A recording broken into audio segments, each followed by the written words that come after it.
Today's video is brought to you by Sugoimart.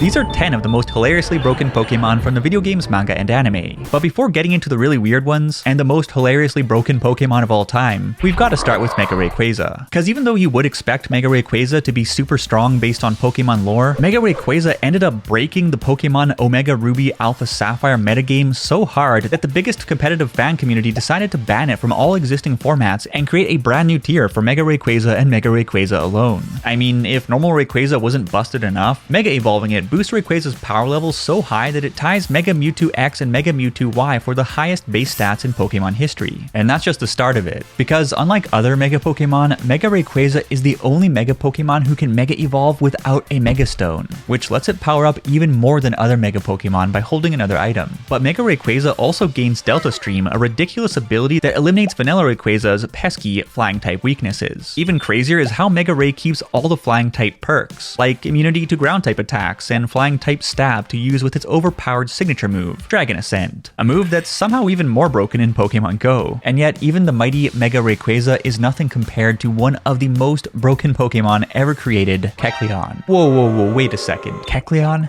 Yes, Kecleon. Now, when you think of overpowered Pokemon, Kecleon is probably not the first that comes to mind. After all, your average Kecleon is weaker than a boneless chicken, right? Ha ha ha. Well, just try telling that to the Kecleon in Pokemon Mystery Dungeon and we'll see if you live past sunset. See, throughout the Mystery Dungeon series, there are these Kecleon shops spread throughout the towns and dungeons where players can buy and sell items, but don't make the mistake of thinking that the Kecleon shopkeepers are just a bunch of grifters peddling overpriced apples, even if they are. Because the reality is that every single Kecleon you encounter is actually a god tier Pokemon capable of blowing out every single legendary Pokemon in the entire game. And it's only when you try to steal something from one of the dungeon shops that you discover the truth. The dark, dark truth.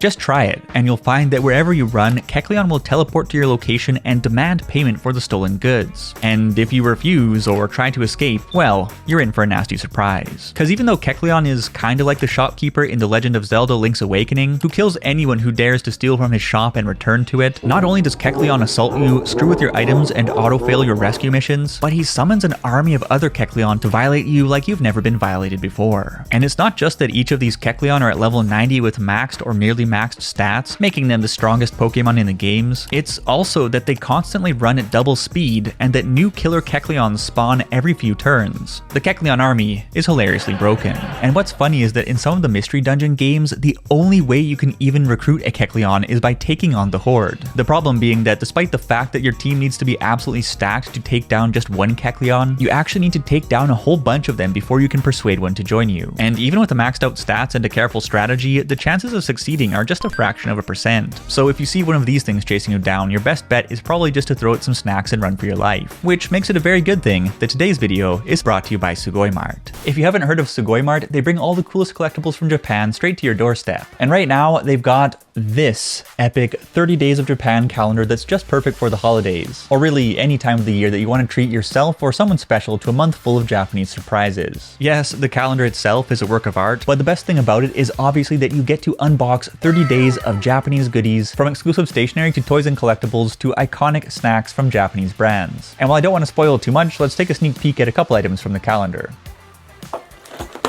So first we've got this Sakura tea, and what's cool is that it's actually made from cherry blossom flowers that unfold when you pour hot water in. Very pretty and very Japanese. Okay, let's open one more. I'm gonna go for a big one this time. And here in the big drawer, we've got some anime themed nano blocks. I love it, and apparently everyone who picks up a calendar will get a random pack of mystery nano blocks from some of the most popular anime out there. So if you do pick up the calendar, let me know which nano blocks you get. And now that we're into it, I can't help myself, so we're gonna do one more. And here in this little box, we've got 1, 2, 3, 4 flavors of Japanese Kit Kats. Now, Japan is famous for its huge variety of Kit Kat flavors, and I've honestly tried most of them, but not the chocolate orange flavor, so that's a nice surprise. Of course, that's just 3 out of 30 days, making the 30 Days of Japan calendar from Sugoimart an epic gift for anybody who loves anime, games, or Japan. And right now, you can get 10% off the calendar by clicking the link in the description and using the code SHARU10 at checkout. 10% off, 30 days of fun, enjoy it, and with that said, it's back to today's chat.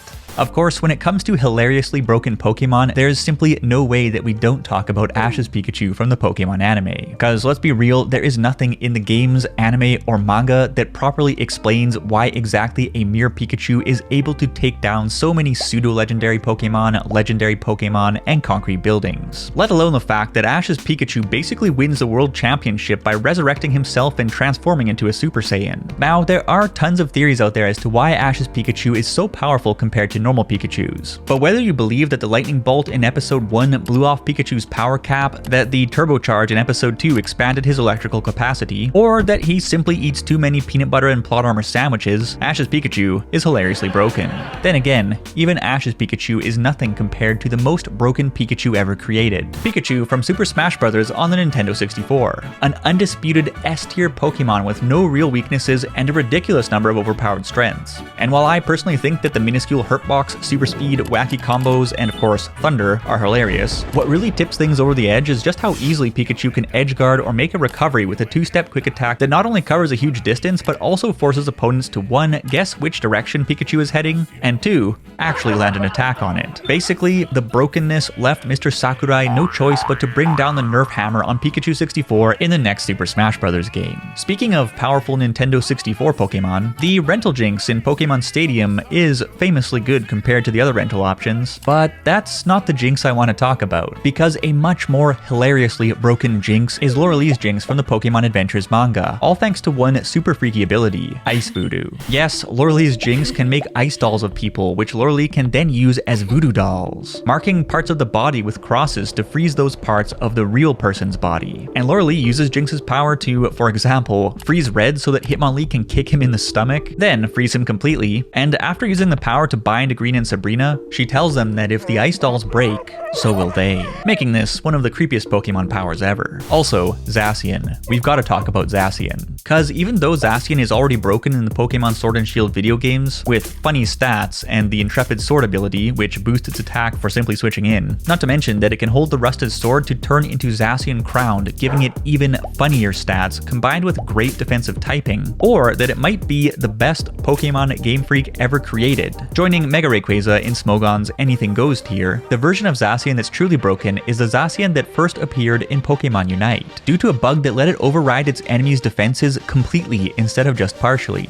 As a result, even the worst players were using Zacian to deal hundreds of thousands of damage points, dozens upon dozens of KOs, and to completely overrun the ranking system until the bug was fixed. But even bugged Zacian didn't piss off Pokemon fans as much as Leon's Rillaboom in the Pokemon anime. Cause in the Masters 8 tournament where the 8 greatest Pokemon trainers faced off to decide the world's #1 trainer, Leon's Rillaboom triggered everyone in the semi-finals by crushing Diantha's Tyrantrum, Aurorus, Gudra, and Gourgeist. The very same Gourgeist who had just crushed the Gyarados that went toe-to-toe with Leon's Charizard in the previous season's finals. It was tough watching this broken Rillaboom throw pies at the Pride of Kalos. And to make matters worse, Rillaboom even softens up Diantha's Gardevoir, so that Leon's Charizard can finish the job, then not only takes out Ash's Dragonite and Sirfetch'd in the finals, but damages poor old Mr. Fish so much that Leon's Cinderace effortlessly knocks it out after Rillaboom goes down. Rillaboom was the VIP of the whole tournament, and it didn't even make sense. But what makes even less sense is how easily an underleveled Zorua can completely destroy Ultra Necrozma in Pokemon Ultra Sun, Ultra Moon. All you've got to do is catch a Zorua and teach it Toxic. Put a Poison or Fighting type Pokemon in your 6th slot so that Zorua disguises itself as that Pokemon when the battle kicks off. Use Toxic on Ultra Necrozma. Laugh at Ultra Necrozma as it repeatedly tries to hit Zorua for weakness with Photon Geyser and fails, not realizing that your supposed Fighting or Poison type Pokemon is actually a Dark type immune to Psychic type attacks in disguise. And lastly, wait about 6 turns for Toxic to take the knockout. It's a funny trick, and yet when it comes to Dark type Pokemon, Zorua is nothing compared to the most notoriously broken Dark type Pokemon of all, the Pokemon TCG Neo Genesis Expansion's version of Sneasel, a card that broke the 2001 TCG metagame so badly that the creators simply had to ban it. Basically, despite the fact that most Pokemon cards couldn't hit hard early in the game back then, Sneasel's beat-up attack could start OHKOing opponents on turn 2 with a coin flip attack that maxed out at 140 damage and averaged 80 damage. For comparison, the Electabuzz that previously dominated the metagame could only deal a total of 40 damage on a coin flip.